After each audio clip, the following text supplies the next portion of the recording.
Hey, Ding Dongs.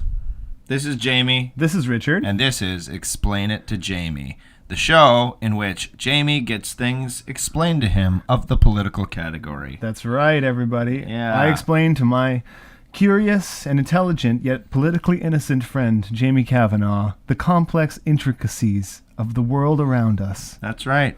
That's right, because I just don't know what to make of this world, guys. Yeah, the Facebook feed is pumping stuff in and day out, and I don't know how to make sense of all of it. Oh, what a tangled web of wow, that guy was like listening along to you, and he was like honking in solidarity. Like, yeah, I agree. I agree. Yeah, man. Yeah. I also don't know what to make of it.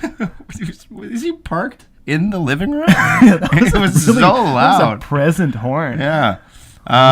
Great. Well, this apartment used to belong to like a taxi driver who like hung himself or something. Yeah, he took his car apart on the outside of the building and put it back together on the inside of the building. That's right. And then he monoxided himself to death, and his ghost in the ghost cab remains.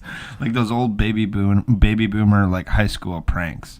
What is it? Just me or that was a prank people used to do? They used to kill themselves with monoxide. I see. You're talking about the car thing. Yeah. I was like monoxide. You like monoxide a whole house before. No, Richard, I wasn't listening to what you were saying. I was like thinking about the mechanics of taking a car apart and putting it back together on the inside of a building. Didn't we know somebody who did that? I think everybody like has claimed quote unquote knows somebody who did it. That was like just like how all you people say you went to university. Yeah. All these people we know. You dum-dums. We know. Yeah. We know that you just went to acting school. Yeah, you liars. Like, you had like a placemat with crayon written on it saying that you have a degree. We all know you wrote one 750-word paper for a dude who gave you all the answers ahead of time. Yeah, exactly. Yeah, and like your teachers were like, you're going to get through this. Yeah. We will make sure you get through this. You will not fail. Yeah, just so everybody knows, I went to acting school. We went to acting school. I'm not throwing shade at people that I can't. So this week, we digress heavily. Yeah. This week, I want to know about the alt-right. Okay, Jamie. What are they? Who are they? What do they want?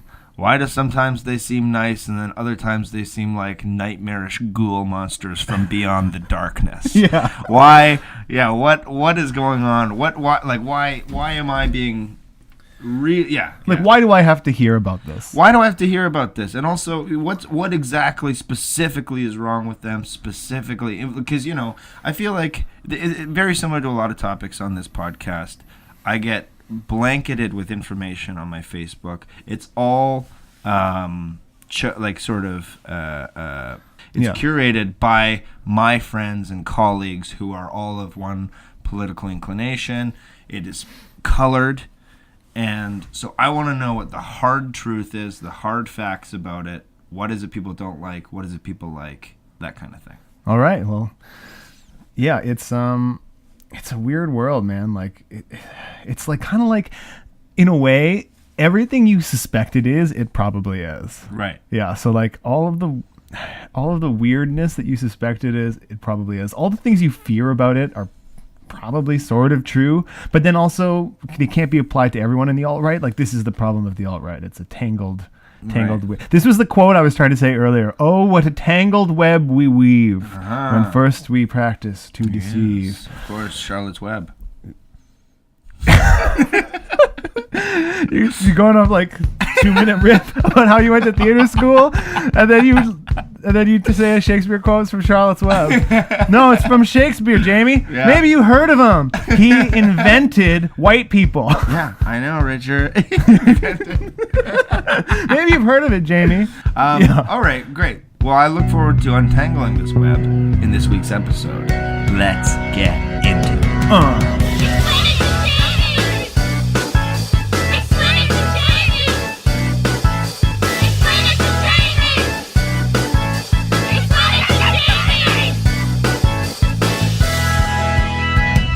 Okay, so the alt-right, Richard, the alternative right. Nailing it. As I understand them to be.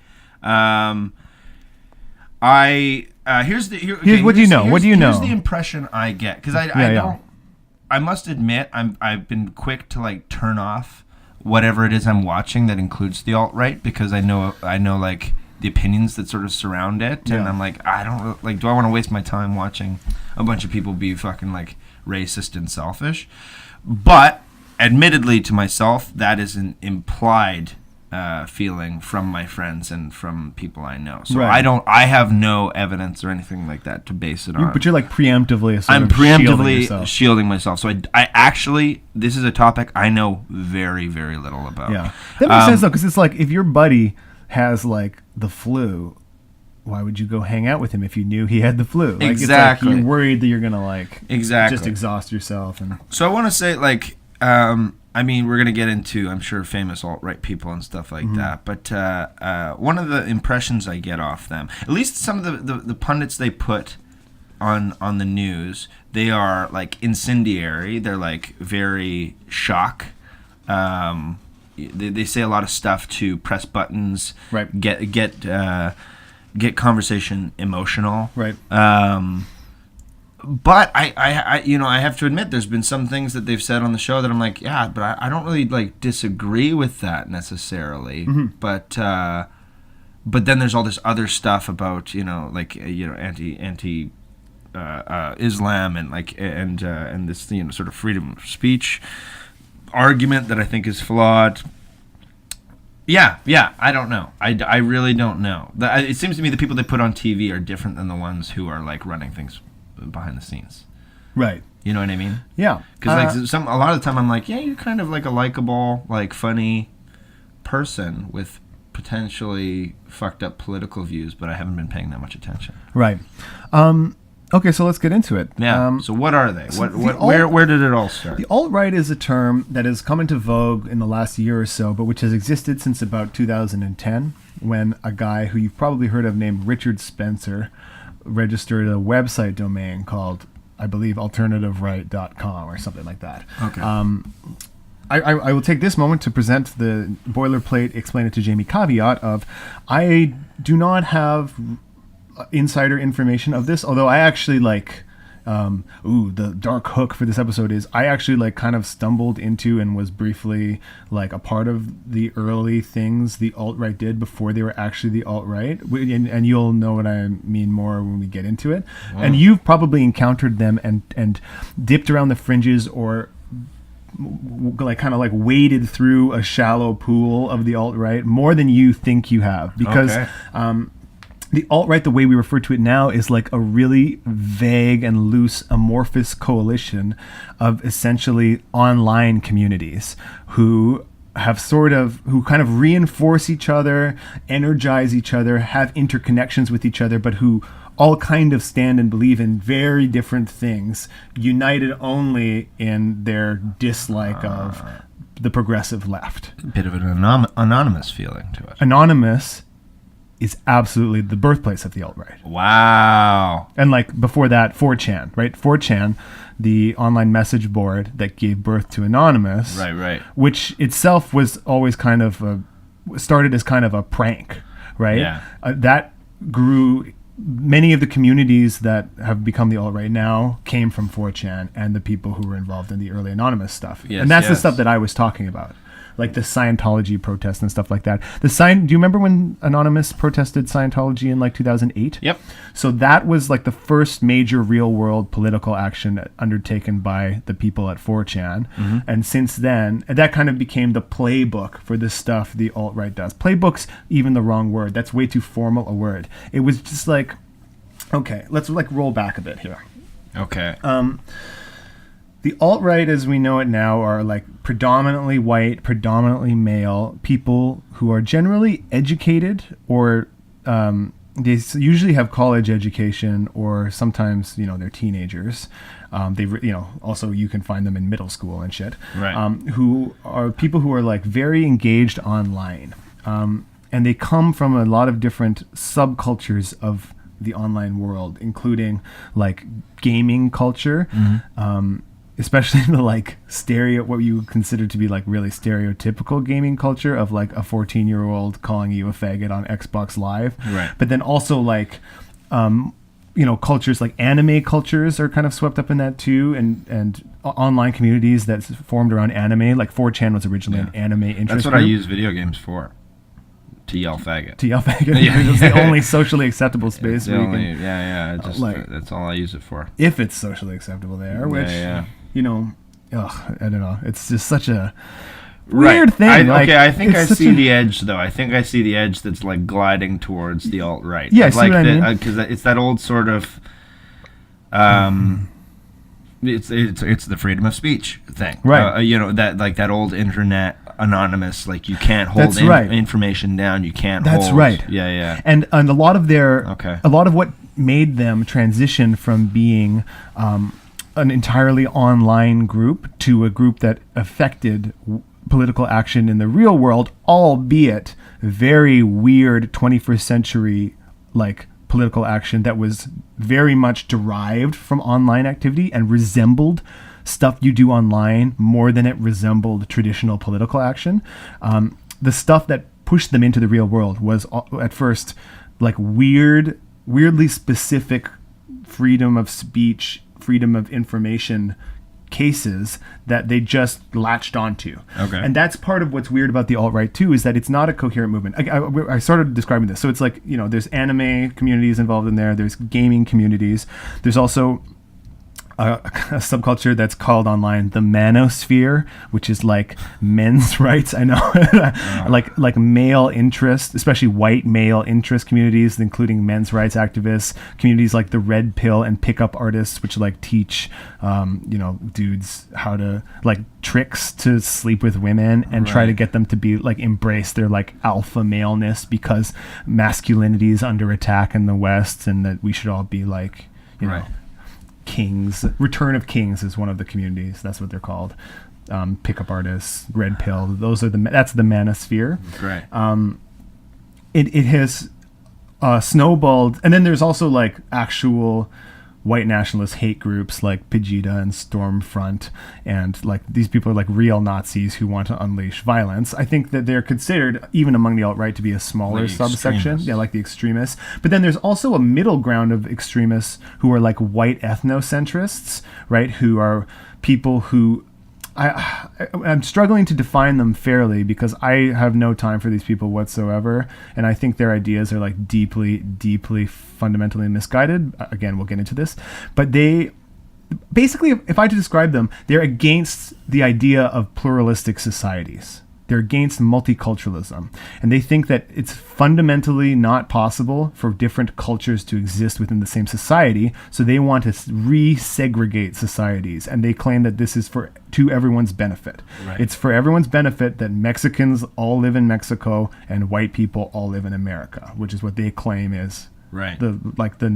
the state of order of things, even though this has literally never been true and has never been the case. They say that, and they use all kinds of dubious intellectualizations and pseudoscience to kind of justify this. But here's what's key about understanding the alt-right. I'm making it sound a whole lot more coherent than it actually is. The alt-right, it's an amorphous blob of different comes groups from the internet, and it functions like shit on the internet functions. So, there's like dog piling on the internet where like one really specific incident can quickly get amplified to like a global news story, right? And then Just people like because leap on everybody it, piled and people on are piling on it and like really blowing it out of proportion, and like and that kind of thing happens in the alt-right a lot. That's why like when they glommed onto Scientology, they anonymous comes from 4chan, where you can post things without creating an account, and then your name is anonymous, which is what like everyone did. So it's not like a fancy group. At first it was like an in-joke about 4chan.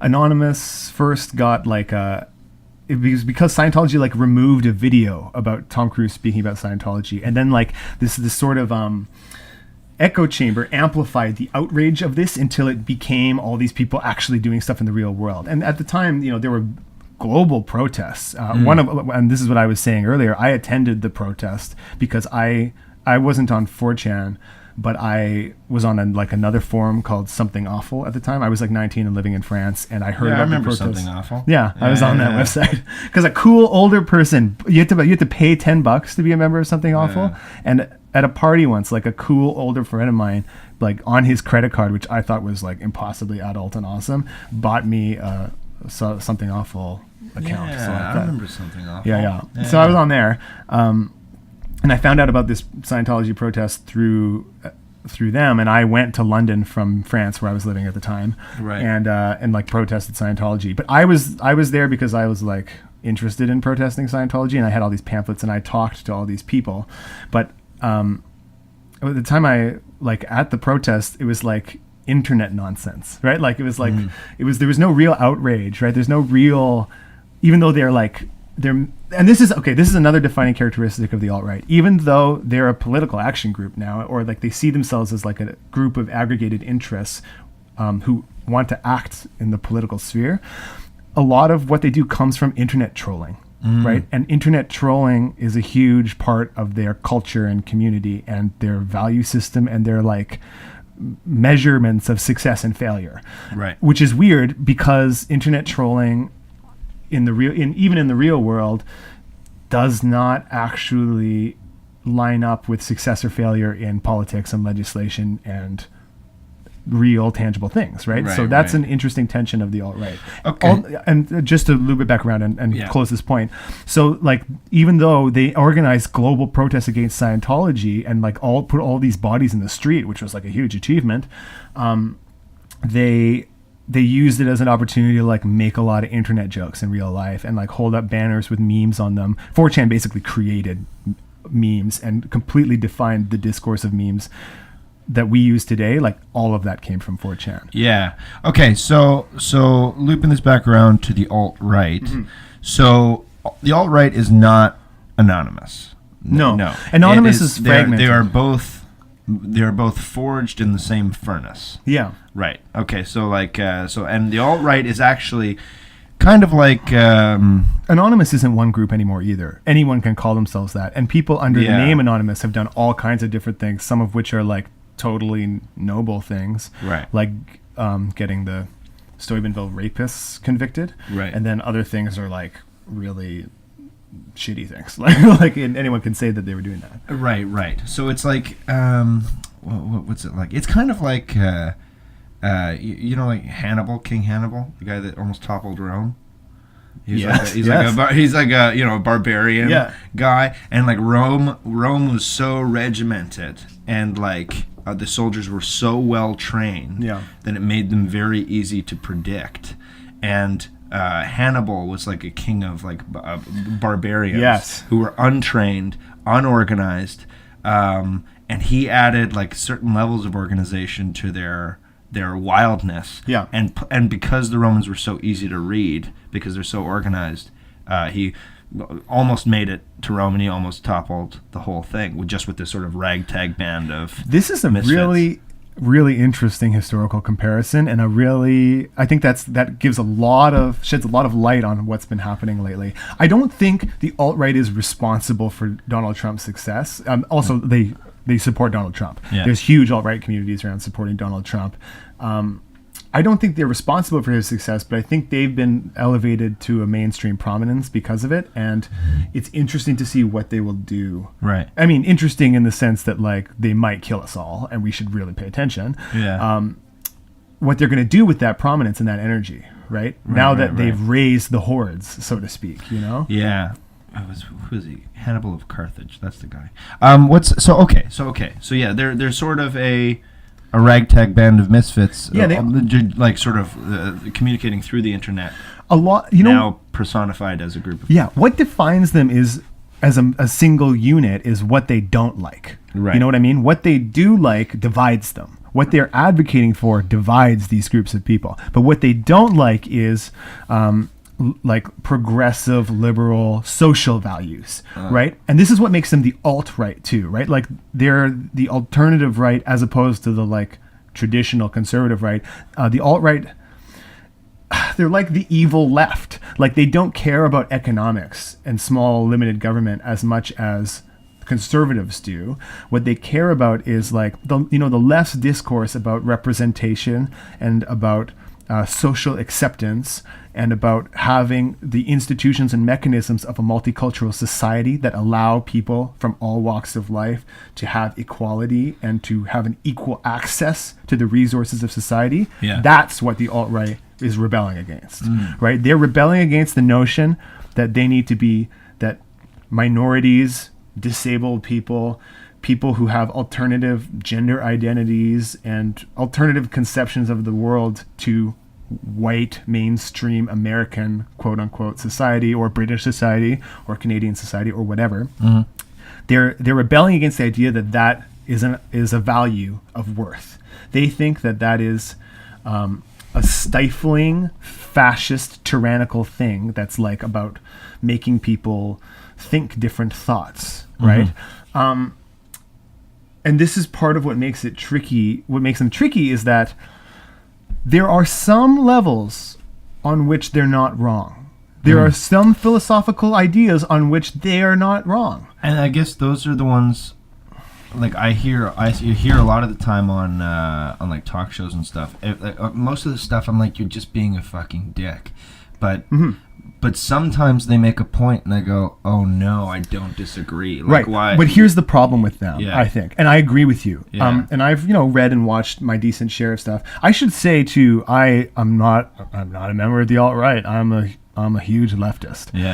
And I'm also, I'm like also not white. This is a podcast, so I don't know. Obviously people can't really tell, but I'm white. I'm white. Jamie's white and I'm not. And that's what we learned on today's podcast. Ding, ding, ding. Okay, so one of the main intellectual tactics of the alt-right that I've seen is to take a generalization that is totally a generalization anyone could agree with, that is a tenet of our society, and then skip 9 steps and use it to justify an extremely specific act of hate that has absolutely no basis in reality. This is something that they do all the time. So they'll say like, shouldn't people be allowed to freely express themselves and express their opinions? Why do I have to like that there's all these women in the Ghostbusters reboot? If I don't like it, shouldn't I be able to say that? And it's like, yeah, you're right. You probably should be allowed to say that. Even if it's an unpleasant opinion, you should be allowed to say it. But then they're like, what they did is harass Leslie Jones, the star of the Ghostbusters movie, calling her a nigger and like a monkey for days on Twitter and stuff like that. Right. I used the N-word because that's what they said, and it's like disgusting and vile. We shouldn't pull punches around it. Like, and it's like, okay, but you skip some steps in the middle, right? It's like you're using this extremely general idea to justify an extremely specific act of hatred and intolerance, right? And that's the thing. And when they go on these mainstream Bill Maher motherfucker shows, like fucking Bill Maher, this fucking appeasing piece of shit, Bill Maher doesn't push them on these issues, right? He doesn't push into the specific context and the specific actions, the real world actions these people are taking. They allow them to articulate themselves at face value, but don't pin them down about what the follow through is, right? Like that's the slipperiness of the alt-right, especially because some of their commentators are very charismatic. They're very well spoken, and they're very good writers. So reading their stuff is interesting because you can feel them pulling you in, but when you take a second to think it through, they skip steps. Another thing they do is they cherry pick a lot. So they'll take one extremely specific instance of something and then use it to generalize backwards into a huge intolerant generalization, right? You see this a lot with Islamophobia, which is a really hot button thing right now in Canada. Like look at the extremists and paint them all the same way. Yeah, that's right. Like this, because this one, oftentimes they'll be like Muslim refugees are like rapists and criminals and stuff. And you'll be like, what are you talking about? And they'll be like, look, this Syrian refugee groped 6 people at the West Edmonton Mall. And it's like, okay. But they're not. But then this is the other, and then here's how it goes hand in hand too, is I just knocked over 17 things in this high-tech recording studio. That's totally not my apartment. Here's the other thing as well. The alt-right, because they come from internet subcultures and they come from like what we would consider the stereotypical like internet white male loser who lives in his mom's basement, like that is the subculture of the alt-right. That's the demographic base of the alt-right. And they're proud, like many people have theorized that the alt-right is kind of like a psychological reaction to being losers in a society where you're supposed to be a winner. You know what I mean? A society that's fundamentally let you down, but you can't take personal responsibility for it. So instead you kind of like reinforce your own hatred by adopting all these crazy intellectual like fallacies and these intellectual leaps. Right. So because of that, one of the things I noticed coming up a lot in the alt-right is that they consider themselves really smart, and they consider themselves people who see the truth and who are unafraid to say it in the face of societal opposition to the truth. Stuff like, yeah, there is a fundamental difference between men and women. You know, like why aren't, like, that's maybe a hard truth for people to accept, but like women's places in the home and men's places out there hunting, you know, like there's like that kind of thinking in the alt-right. The problem is, for them, their own intelligence is not just a value, it's like a fundamental pillar of their identity, but they have absolutely no, in my experience, understanding of or ability to use the scientific method, right? Which is, when you have a hypothesis, when you have like an idea about how the world works, you have to be able to measure it and test it, and then repeat those tests with the same result, right? And so they use and employ freely the rhetoric of like statistics and analysis, but they don't have an actual practice of doing these things, right? They're not actually really doing the statistics. They're grabbing one thing that supports their argument, and then they completely refuse. So it is a bit holistic, actually. It's like a bit like, you know, when people, like holistic medicine, when people are like, yeah, the seaweed does this thing. It's like, okay, you found like one one grain of truth in this weird web, and now you're expanding it to mean something and it doesn't mean. And science too is all about controlling, right? Like you have to, a good scientific experiment controls for as many variables as possible, so you're just measuring this one thing to see if it responds the way that you think it does. And science takes a fucking long time, because then you have to make sure you did it right. You have to let other people look at it.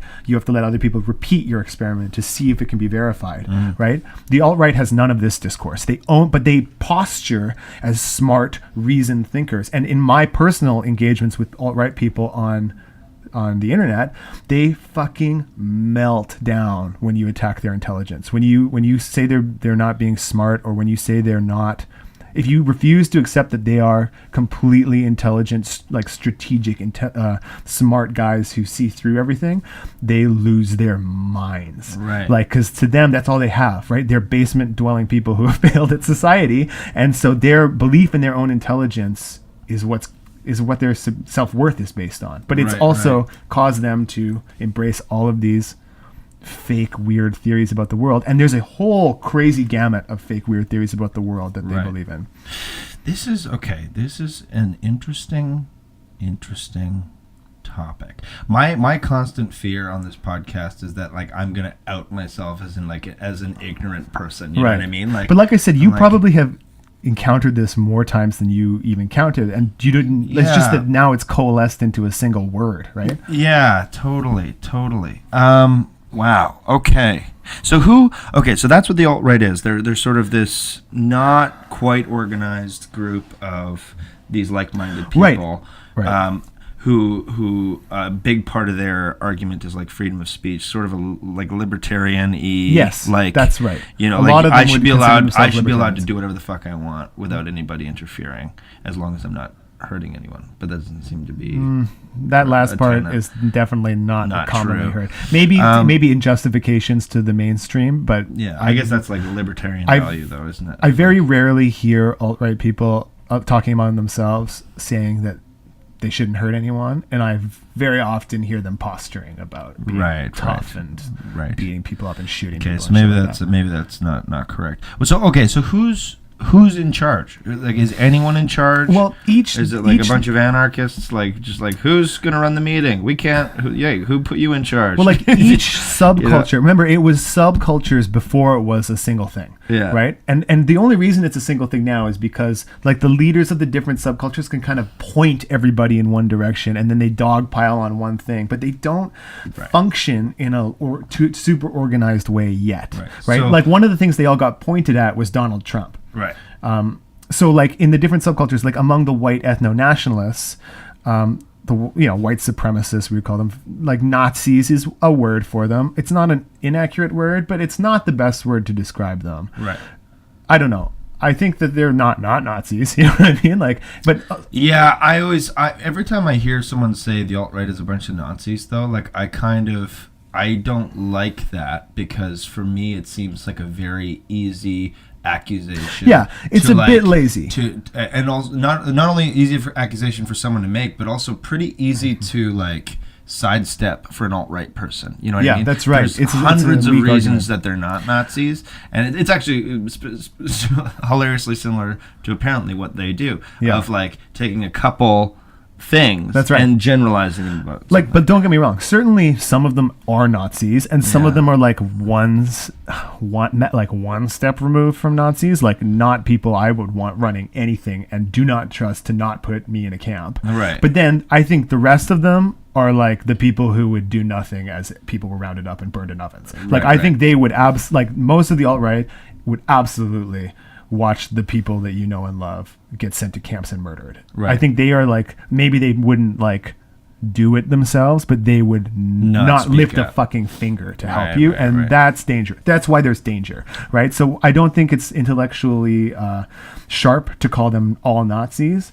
but it's not a part of what that coalition is. And because of that, it should be very carefully watched. At the very least, it can be said they have some of them have disturbing values. Hell yeah. So let's talk about a couple of people who are appointing the horror dissidents. So we got this Milo Yiannopoulos guy. Yeah, Milo Yiannopoulos. He's around. Milo's like, he's a senior editor at Breitbart News, and he is, no, he's kind of like a classic demagogue. You know, he says things. He's a very charismatic speaker and writer who like riles people up. And he's kind of the voice. He came to prominence during Gamergate, right? Yeah. Which was after the Scientology protests, the next big like real world thing the alt-right did. And which was really when the alt-right was born. Like like when these guys stopped being a bunch of dudes on the internet posting a bunch of random shit and being intolerant and enjoying riling people up and stuff like that. And they became like a group of people seeking concrete political action in the real world. It was Gamergate, which was this like crazy. It's such a weird fucking icky story. Yeah, this one just like ladies were getting yelled at. Yeah, on video games. It started with this one game developer whose girlfriend had a relationship with his girlfriend was also a game developer, and she had a relationship with a dude who was a games journalist, right? And this guy who's mad about his girlfriend having this relationship, who, you know, like in many reports was like an abusive, shitty guy. Yeah. Published this crazy blog post where he, you know, called her a slut and all kinds of things, and basically kind of like tried to stir up misogynistic anger at her. Right. And then it became this like internet steamroll dogpile thing where the dog whistle, you know, like the code word for this was that they were all about ethics in game journalism. And the single thing they grabbed onto was it's unethical for the relationships between game journalists who like review games to have close personal relationships with the people who make the games. Like that's the societally acceptable thing on the front of what happened in Gamergate. Okay. But the underbelly of it was like these people brutally and violently harassed a number of women who worked in gaming, and tried to, you know, because they perceived the increasing female and like queer and alternative presence in games as being like an encroachment on their space and as something being forced upon them.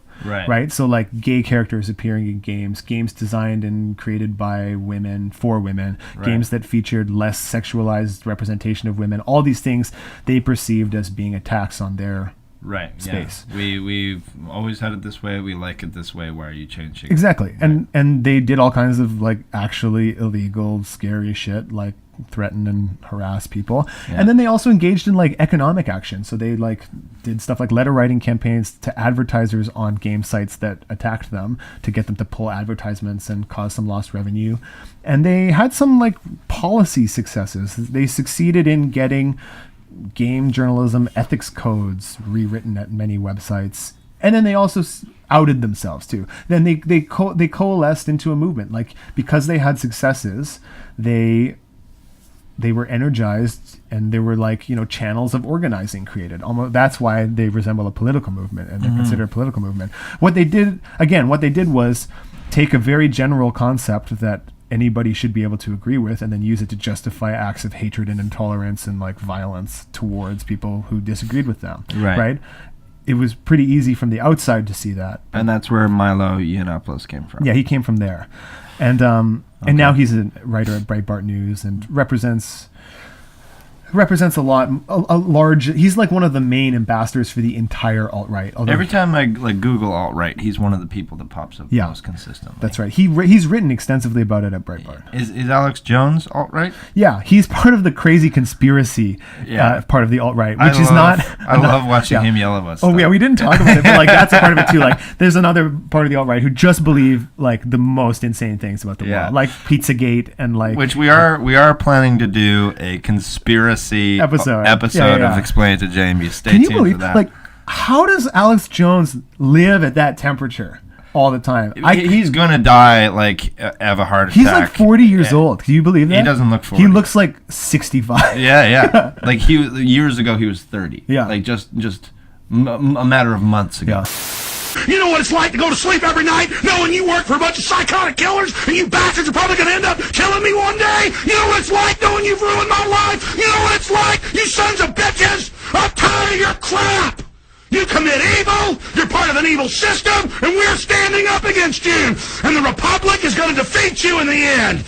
Some of us won't make it personally through this, but a lot of us are. And in the end, you are going to be brought to justice for all the kids you kidnapped for CPS, all you CPS workers, all you corrupt bureaucrats, all of you that have had your way with innocent children over and over again, who think your evil's invincible. You're not invincible, and God is going to deal with you. And you are cursed to hell. I'm done. I got to get out of here. I'm pissed off now.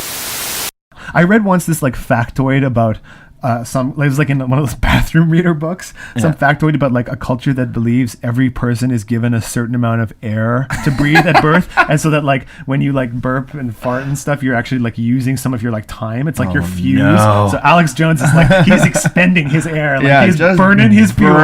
He's emptying the fucking tank. Yeah, just talking. It's like I'm breathing anyway. I might as well make these into some yelly sounds and some words.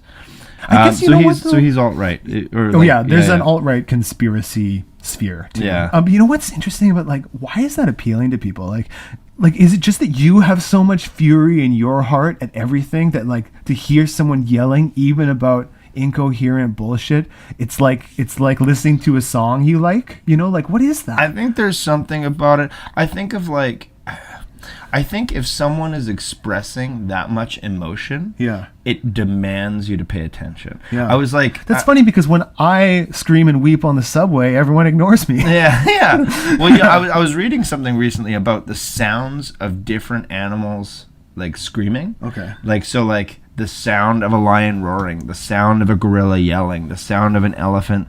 And like there's a deep biological thing in all of us that says get the fuck out of the way when we hear a certain like what's not treble, like clash of sounds. Yeah. Like that when you yell, you're not yelling in one note, you're yelling in multiple notes. Right. And like that combination is like a deep like primate, or not just primate, deep like mammalian, like get the fuck out of the way, pay attention to what is happening right now, you're gonna get eaten. Right. You know what I mean? So like I think which is why like police officers are told like when you deal with the public, speak like this. Yeah. Even if you're talking to someone who's completely calm and normal, because when you hear someone talking like that, you're like, oh shit, like Yeah. military, same way. You know, Yeah. you always speak in that way because it makes you unignorable. Right. And that's how the brown note works too. And that's how the brown note also works. Yeah. It's the perfect harmony of sounds. Yeah. To just release your sphincter. That's right. That's right. Cause. It's like an 11-year-old South Park reference. Hey. We'll pull that out. The brown note. Okay, so so Alex Jones, Yelly McGee, he's part of that. Yeah, he's part of that. Milo Yiannopoulos Yeah. is part of that. I was trying to say this all the way back yeah. when. Richard Spencer, he's Richard the white Spencer. ethnocentrist guy, and he's the one who created the term alt-right. Okay, well, I'm going to bring this to a point which I want to get to. I'm very interested about, and it seems to be like I'm a bit worried about it because I think you and I have like a bit conflicting views on it. I also Richard and I have a history of doing improv for a long time. I do quite a bit of it still, and the comedy community has a very I don't want to say they certainly have an aligned view, because it even in the comedy community it's like divisive. But there is we're talking about free speech here. Is what we're getting into. It's like what you're allowed to say, what you should say, what all of this in air quotes. What rules there are, what moralities there are. That kind of thing, because that seems to be a major tenet in the alt-rights.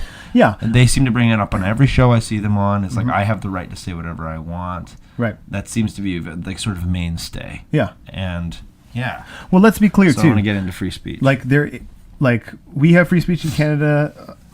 America has free speech. Most Western countries have free speech. Most countries say they have free speech. Even ones that don't have free speech say that they have free speech. Like China, in its constitution, says that there's free speech and free press, which isn't true. Everybody, here's the breaking news. We got breaking news coming down the wire.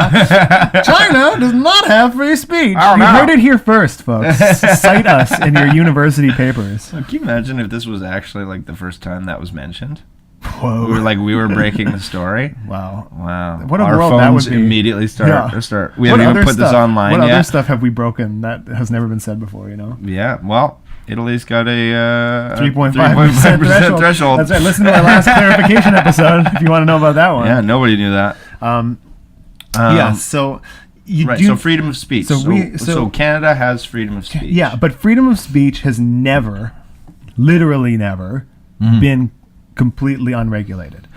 I was gonna say, because even coming up, my dad would always say, he's like, no, we don't have freedom of speech in Canada. Yeah. And I would say, what do you mean? He said, well, you can't use hate speech. Not that my dad was like, fucking can't, God damn it, can't use hate speech. He's just saying there's no such thing as absolute freedom of speech. There never has been. Freedom of speech is a fundamental right granted by a government to its people, right? So this is one of the most important concepts that's most often misunderstood about freedom of speech is I, Richard, am not capable of impinging upon you, Jamie's right to freedom of speech. Right. You're not getting your right to freedom of speech from me, and I have no obligation to grant you the right to freedom of speech. It's the government that does it, right? So you should be able to say anything and not face imprisonment or punishment from the government, but other citizens doing shit.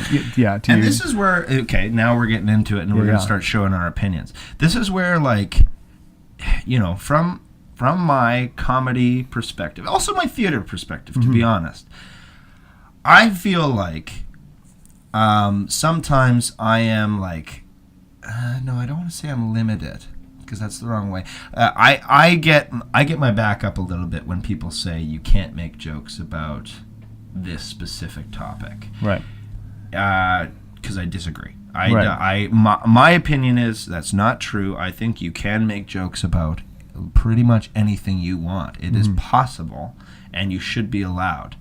That being said, with every, there is a give and take to everything. And literally, we live in a capitalist society in more ways than one, and that is one as well. If you to everything there's a cost. And if Right. the cost is worth it to you, if me going out and making a rape joke, if I think it's a good enough rape joke and it's worth the risk or worth the inevitable pushback on it, to me, I think it's my right to make. And when I say cost, I mean like if people turn on me. You Yeah. know what I mean? If I make a joke and 20% of the audience likes it and 80% doesn't, if I go, that's what I wanted, that's what it was worth to me, then I say like all the power to you. I think, I respect that point of view.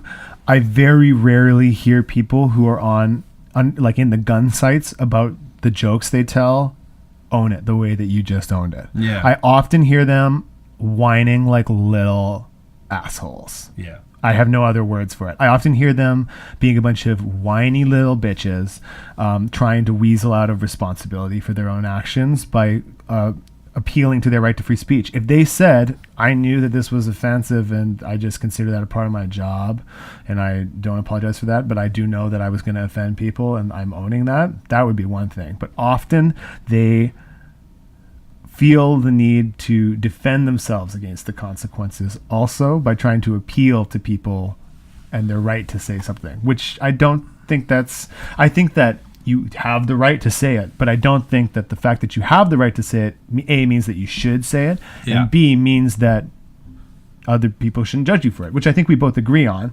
Like I said, if everyone said what you said, I think it would be way less of an issue. Yeah. Well, and like, I mean, and here's an example. It's like I can't even think of any, but like I very rarely, I don't want to say never, just in case I get proven wrong, but like I very rarely find myself on stage telling a rape joke. Right. If for no other reason than I understand that like that's a tight rope to walk, and that like I don't know, it's not worth the risk for me. You know what I mean? Like I can make jokes about other stuff in and around, like that's just not as it's not tempting for me. Yeah. That being said, I do understand like there are a lot of comedians, and actually a lot of my favorite comedians are constantly walking a border. Of course. Like like consistently pushing the limits, and inevitably, they will tiptoe over the edge and face some repercussion. Inevitably they walk over the edge. I just find people are very quick to very quick to jump on somebody. It's like, yeah, but they've Absolutely. always been this way. They're like that's their deal. This is what their show is. Here's something important to consider. Yeah. And I will speak to Canada because I know a lot more about Canada than the U.S.'s free speech laws, but I think the same theories are in play in the U.S. too. We received the right to freedom of speech in our Charter of Rights and Freedoms, which became a part of our Constitution in 1982. Yeah. Right? And the Charter of Rights and Freedoms was kind of like one of the last major achievements of Pierre Trudeau's prime ministership. Right, in Canada. This was his kind of second phase of leadership. In the 1960s, in Pierre Trudeau's first phase of leadership, he introduced multiculturalism as a core foundational element of Canadian society. And the Charter of Rights and Freedoms was how he cemented multiculturalism into Canadian society for, forever, essentially. Like, it's going to be really hard to undo it because it's part of our Constitution now. Right? So with all that in mind, the purpose of free speech and the limits that are on our free speech, the limits about hate speech and the limits about, threats and the limits about things like that are in the Canadian free speech right, are specifically designed to help maintain a multicultural society. And we have pretty strict hate speech laws, comparatively speaking, to other places, because it was considered a fact of our society that we would have many different groups living in the same spaces, and that those groups would not be obligated to adopt like a middle ground culture, right? Like they often say America's the melting pot and Canada's like the cultural mosaic, right? So because we knew we were trying to make a cultural mosaic, because that was the goal, we needed to create institutions in our government that would basically allow cultures to live side by side and not feel threatened, right? And part of that was protecting the minority cultures against the dominant majority culture, and one of the main mechanisms for that is hate speech. Right. That's one of the goals. And so I think that's part of what freaks people out and what causes like outrage and fury about comedians, especially who poke at the edges of those kinds of veins of humor that punch down on minorities and victims and things like that, is that it threatens the space, right? It threatens the kind of like the stitching holding together the cultural mosaic at some level. And there's always societal worth in pushing the envelope and exploring the places our society's held together and prodding them a little bit, I think. But that is where the reaction comes from. Right. You know, especially when there's so much struggle among like minority groups and underrepresented groups to like get any positive representation of themselves or any like even accurate representations of themselves into the mainstream culture. Right. It can be undone so quickly by a couple like very well publicized stereotypes. You know what I mean? At least that's the perspective of the people being punched down on. Right. So I'm gonna bring up a specific joke. I'll exclude the joke because I'll butcher it, but I think you can actually tie it back to the alt-right conversation. Let's do it. So there's one of my favorite comedians is this guy called Bill Burr, and he is one of those comedians that is very consistently walking a border, and the way he does that is he always takes the side of ignorance and asks hard questions. Now he like himself seems like a pretty thoughtful, like liberal-minded guy, but is very consistent. Like an example is one of his bits on one of his earlier albums is like, they say there's no reason to hit a woman, right? And he's like, really? He's like, I can think of like 17 off the bat. And he goes in to say, he's like, I'm not saying you should. I'm saying nobody should ever hit anybody. But like the idea, and it's obviously littered with jokes, so it makes it a bit more charismatic. But like the idea that there's no reason, that's an argument, is a dangerous thing in his view. Is he like it ends a conversation, and so whether you agree or disagree, I'm not really siding with either. I can see the value in like in saying, hey,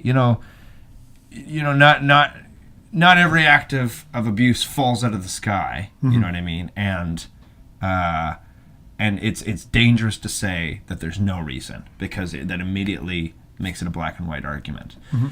Now that being said, I'm like, is that the hill you want to die on? Right. You know what I mean? For me, no. Like I would rather not walk that bridge. Yeah.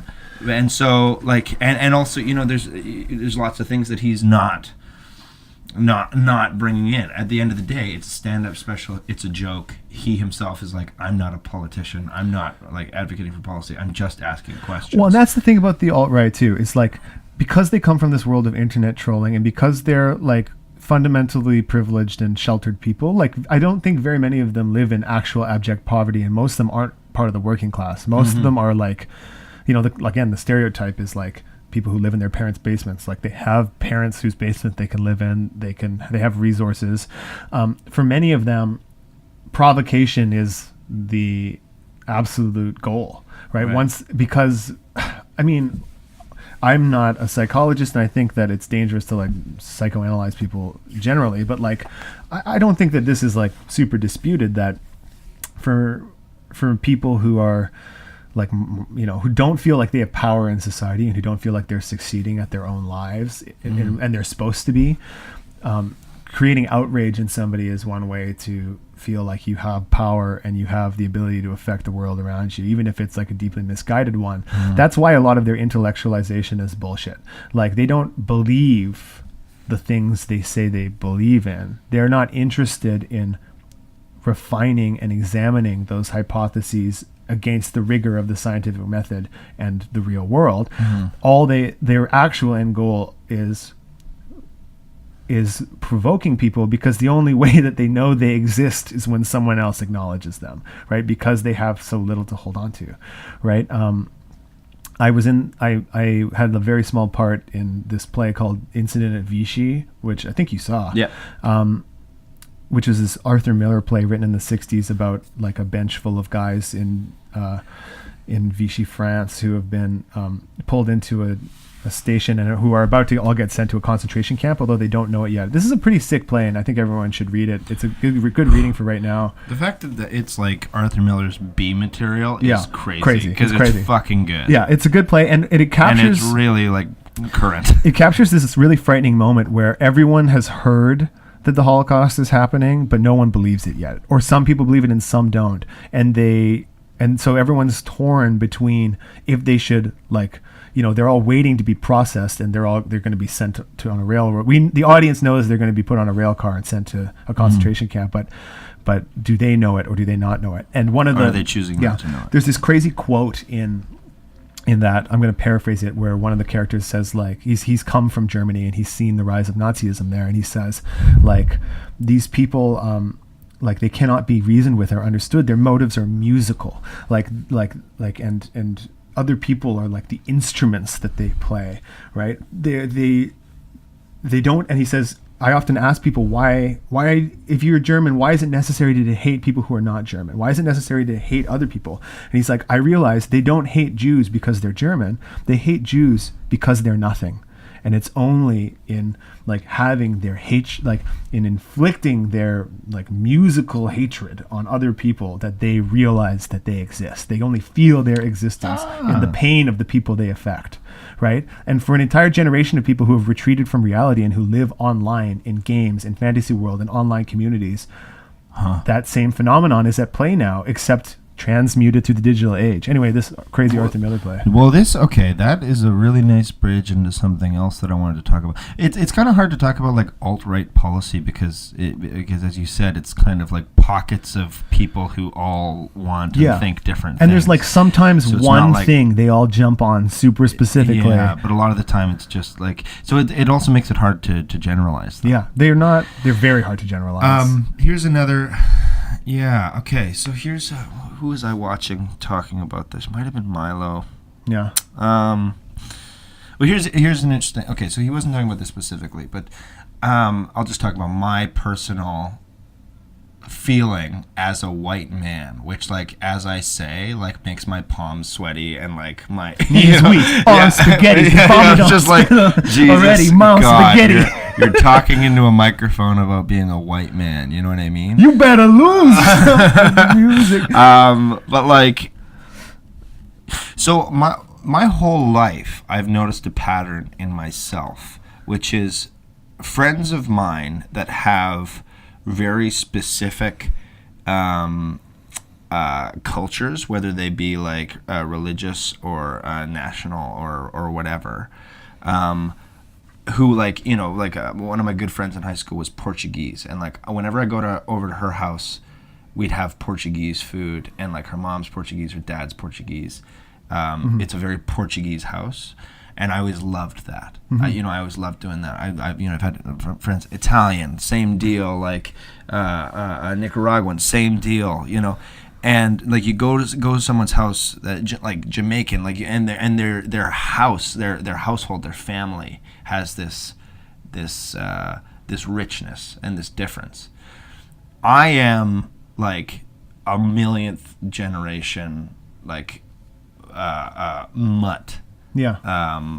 Western European Canadian. You know, my family's culture is like being from Alberta. You know, and so it's very bland. Yeah. Especially put in perspective with another, like someone whose like grandparents or parents came from another country and they're trying to protect their culture in this new country, and so like their house really has a flavor. Their family has a flavor, and I've always been envious of that feeling. Right. And so okay.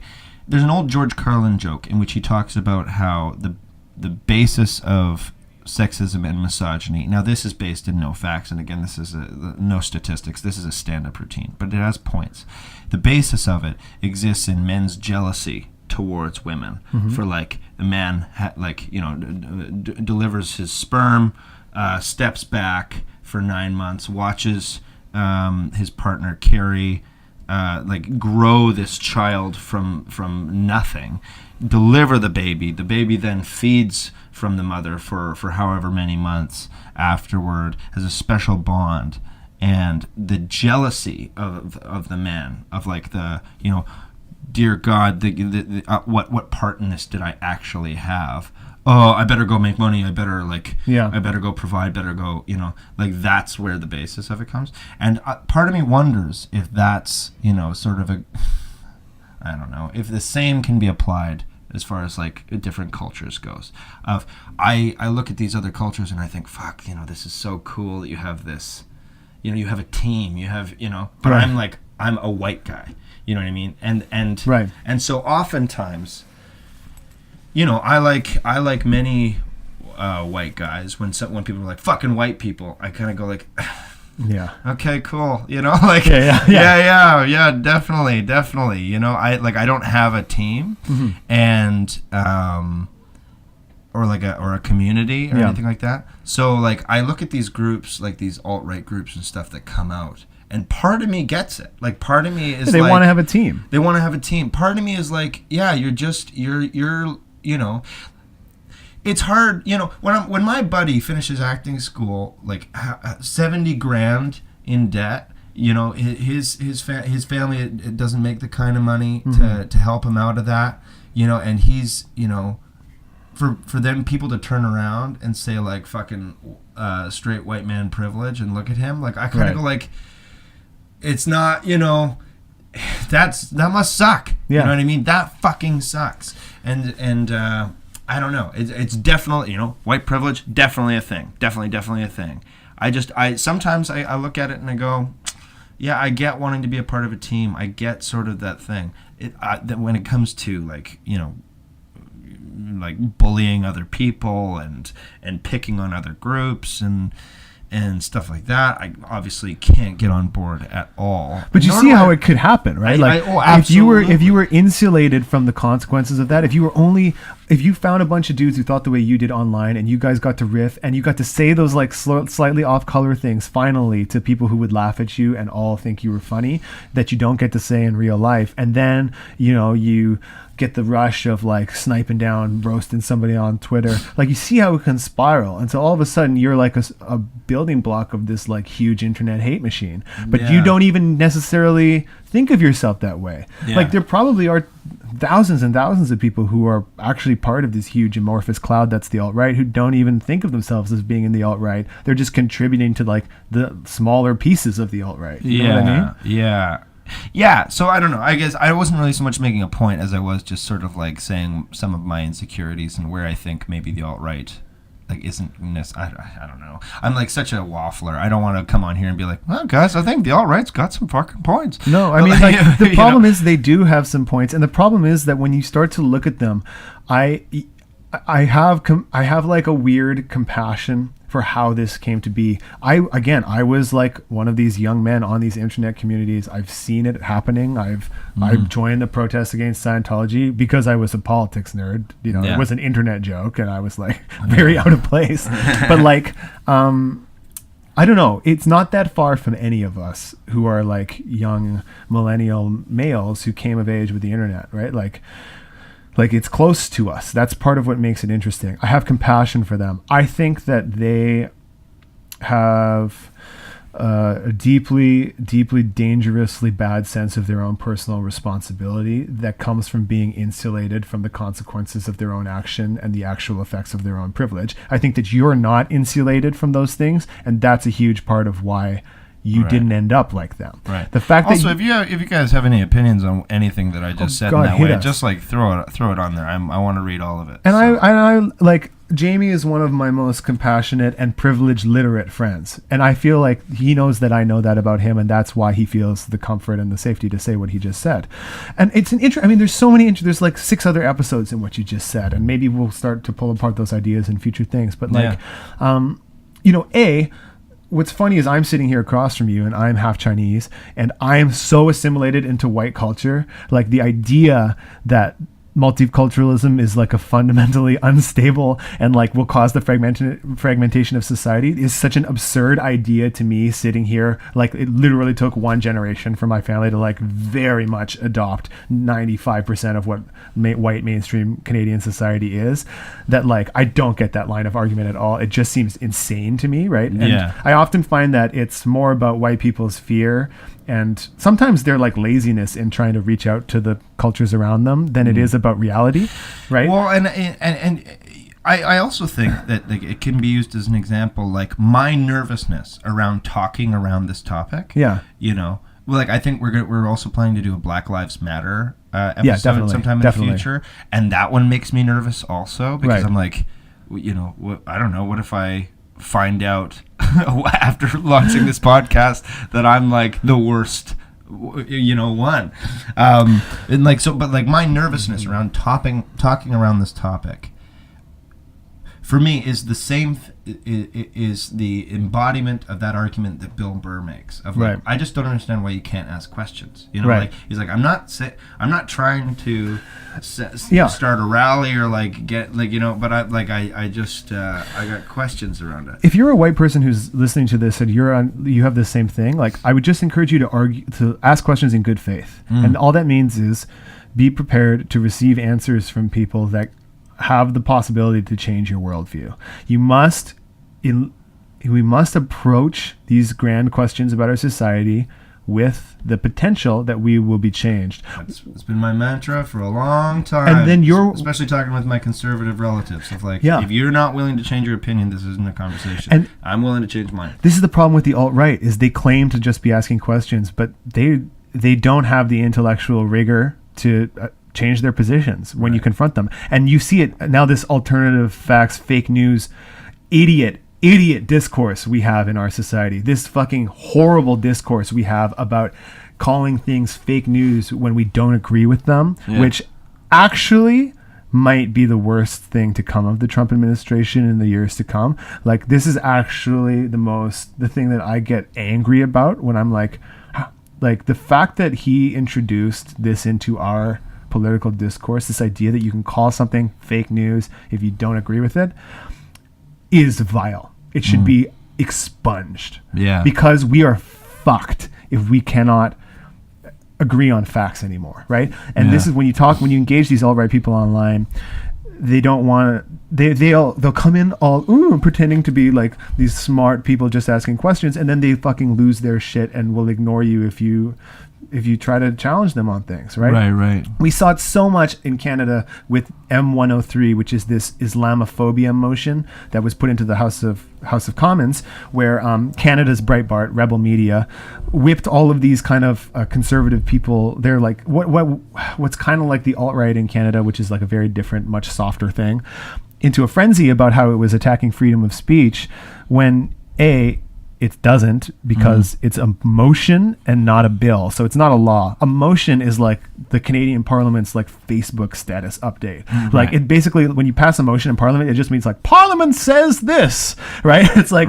Parliament says like this is like Parliament says Islamophobia is bad. It's like, okay, sure guys. Maybe you could, and what frustrates me is they still haven't taken the steps like to allow refugees into Canada that have already come to the U.S. and stuff like that would actually benefit refugees coming from Syria and other places who are trying to get into Canada if they can't get into the U.S. The government hasn't done that stuff. They haven't done the real stuff, but they've just said this one thing. And it's not a very effective thing they did. It's like an empty gesture. But all these conservative people are losing their minds over how it's an affront to freedom of speech, and how it's like, literally they say it's the start of Sharia law in Canada. And you can't argue with them. You can't, like, when you say to them, like, this is a non-binding parliamentary motion that carries no weight, and it just says Islamophobia is bad, and we're going to start a committee to maybe create a database of anti-Islamic, like, hate incidents. Yeah. It's like, that's not Sharia law, but they won't hear you. They will not hear you because they do not have the intellectual tools to surrender, to like process new information that conflicts with their worldview. It's really it's like, I honestly don't believe in controlling the thoughts in other people's heads. As a liberal, like as a left, I'm not a liberal anymore. I'm like a leftist. As a leftist, I don't believe in controlling the thoughts in other people's heads. I think that probably I will not be able to like change the bigotry in somebody's head, but I am forced to fight for and insist upon a shared set of public norms that do provide space for everybody. So I don't need you to like Muslims, and I don't need you to like gay people, and I don't need you to like trans people, but I do need you to understand that we need laws that protect them from things, right? Unfortunately, and I dream of a world where I can collaborate with somebody who like has bigotry in their heart, but we can still build institutions that benefit everybody. Like, that's, to me, functional society. But if they will not agree on a set of facts with us because it's too upsetting to their preconceived notions of hate, we are in for a lot of trouble. And we're, at the moment, we are heading towards what I believe might be a lot of trouble, and it's really frightening. Right. Ugh. Right? This is the point. That's the heavy side. That's that the means point. we should probably start wrapping this up. Life is getting hard. So, okay. So, maybe let's do a little wrap up. So, the alt-right was born in the same furnace as was Anonymous, sort of from 4chan, Reddit, like the internet culture. That's right. And is actually like a ragtag band of bands, multiple different groups of people and individuals with different opinions. Really centrified, like, it seems to me, really focal. Like, the focal point is and around freedom of speech and what you're allowed to say, and it seems to be sort of the binding thing among all of them. And I would add, but maybe a bastardized version of that. That's like one of the only things they're all for. Right. And then they're united more, I would say, by their opposition to the progressive left and like what they call social justice warriors. Right. Cool. So and they some specific leaders is there Richard Spencer, Richard Spencer, Milo Yiannopoulos, and Alex Jones. Yeah. Sort of one of the things they started with was sort of the war against Scientology in 2008, as well as and more recently, obviously they all got behind Trump.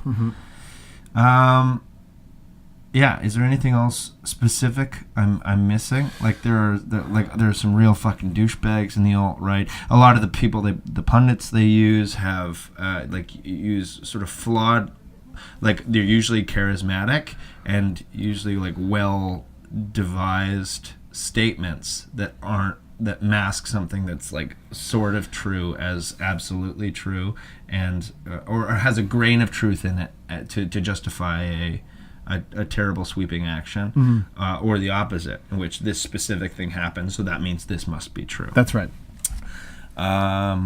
Is there anything else you'd like to add? I don't know. Just that it seems to come out of a lot of frustration, like a lot of isolate. I think that fundamentally, white masculine frustration, and fundamentally, I think that these people have been failed by society, as we all have. Like, I think that this ties hugely into like the neoliberal model of the world, like globalizing the world and dismantling the social security net and concentrating wealth among the richest business people while kind of letting all the other institutions in the countries go to shit. Like, this is another effect of that, right? This is another effect of that economic reality, because the economic reality isn't there for these people to succeed and to be supported by society and to enter society fully functionally as like young millennials, right? We're all struggling to try to have the world that our parents had. This is one of the ways that they've released their energy. The difference between like the, I think, more open-eyed people and the alt-right is that the alt-right is just, in order to preserve their sense of superiority, has glommed onto stuff that's really intellectually dangerous and based mostly in lies that are like harmful to other people and the world around them, right? But ultimately, these people are victims of capitalism. Like, I think that just they are victims of capitalism, just like anybody is, right? They're plugged into the big web that has affected our whole political culture for the last 50 years. Right. So, okay, moving forward, how would you propose, Richard, to engage with this kind of discourse? The alt-right has to be defeated in the real world. The alt-right has to be defeated in concrete political action that keeps the needle of progress marching ever forward towards a more egalitarian world. That's what I believe in. I believe in a more egalitarian world where people have equal access to resources and have equal worth in society. The alt-right doesn't believe in that. Right. So I think that we just have to win. Right. I think that you can't. It's very hard to convince them because their default stance is to be aloof and unconvincible, and to be convinced of the correctness of their own arguments, and for their correctness to be a moral value, right? Like they're right because they're correct, and they're correct because they're right. That's like how their reasoning works. They won't introduce the idea that they're wrong into their thinking, and will do almost anything to preserve their rightness. Right. So because of that, I think we just have to like do concrete political action. You can't win a fight on the internet. You can't like make a funnier meme. Like a righteous Facebook thread that gets 1,000 likes is not defeating the alt-right. You have to like keep an eye on policy. Make sure that our free speech laws like continue to protect our minorities that need to be protected. That the institutions of our societies keep functioning the way that they should to keep the pluralism alive in our society. Like that's what's going to be attacked if anything gets attacked. So you need to like, keep an eye out and learn how to pay attention to government so that we can fight these battles like in a place where honestly the alt-right is not as effective in the real world at actually affecting policy changes and things like that, right? And I think there's still a huge numerical minority, and the mainstream could totally block them from doing anything particularly effective if we all see the charge coming. Anyway, that's kind of my take on it. Great. Wow. Okay. Big episode. It is a big episode. It's interesting because our last episode, Standing Rock, is like a relatively simple issue that we sort of talked like. This is such a complex. We sort of discussed it, and then we're like, okay, now we can talk in and around that issue. Yeah. And in this case, it's like sort of the opposite, where it's like it's actually kind of this big, undefinable thing. Yeah. And now we can sort of talk about a couple key points in it. Yeah. Well, we're learning. We're learning here. We're learning. Yeah. Yeah. If you guys have any points or questions or things you want us to hit in our clarification, because I imagine there's going to be lots to hit in the clarification episode, send us a message on our Facebook, Explain It to Jamie. Gmail, explainittojamie@gmail.com. Or Twitter, @ExplainJamie. You can also hit us up on our SoundCloud. And, as always, like, share, and subscribe. Thank you very much. This has been another episode. I'm Jamie. I'm Richard. And this has been Explain It to Jamie. Woo!